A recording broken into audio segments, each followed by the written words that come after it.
Assalamu alaikum. So maybe if you're watching this video, you're struggling with something that many people consider to be a first world problem.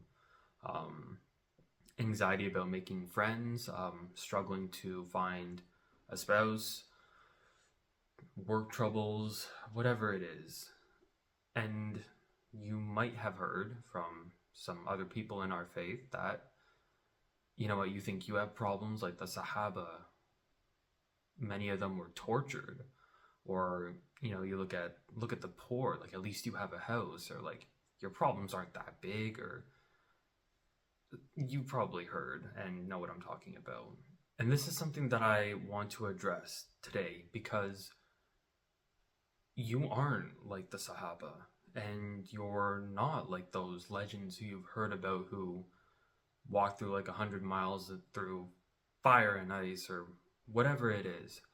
You're not like them, and that's a good thing. So before we get any further, I just want to say that my name is Ibrahim. I am a certified life and wellness coach and mentor for my brothers and sisters all around the world. And if you want to know more about me and what I offer, please feel free to click the link in the description. I don't know if you'll be able to click it. Yeah, that was a poor choice of words because I haven't done the verification process yet. But the link will be there in the description. So yeah, please feel free to head over to my website.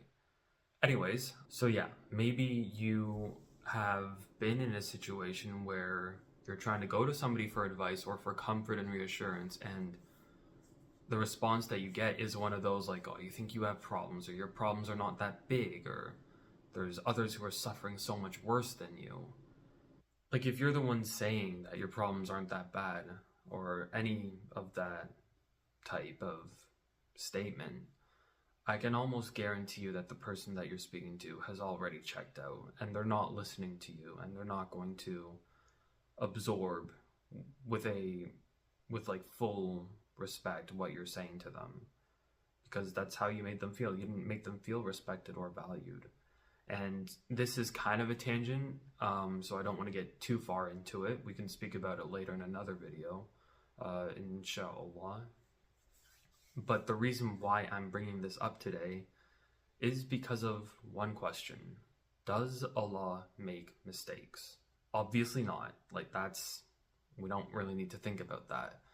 But if you just think a little bit about that question and expand it into today's world, like you were chosen for today. You weren't meant to be like the Sahaba. You weren't meant to be any of those pious predecessors who you've read their biographies or any of that sort. You were meant to be you. He chose you for today, not for the past. And he chose you to go through the struggles and trials that you're facing because you were the one best suited for this job, best suited for your life and your struggles and your trials and your tribulations. As I said in my last video, there might be many people who you think are better than you, but if they were to spend a day in your shoes with your challenges, with your history that you've lived through, they wouldn't be able to do it. It's one thing when you hear other people belittling you for whatever you're going through, like, how are you getting so anxious? Just go talk to somebody, or whatever the situation is. But it's another when you're berating yourself constantly on end, like, how am I so pathetic? How am I such a loser? How am I getting so worked up or anxious about this? Why can't I just stop this one sin? Don't belittle your struggles. Don't belittle your challenges and tribulations. You are capable.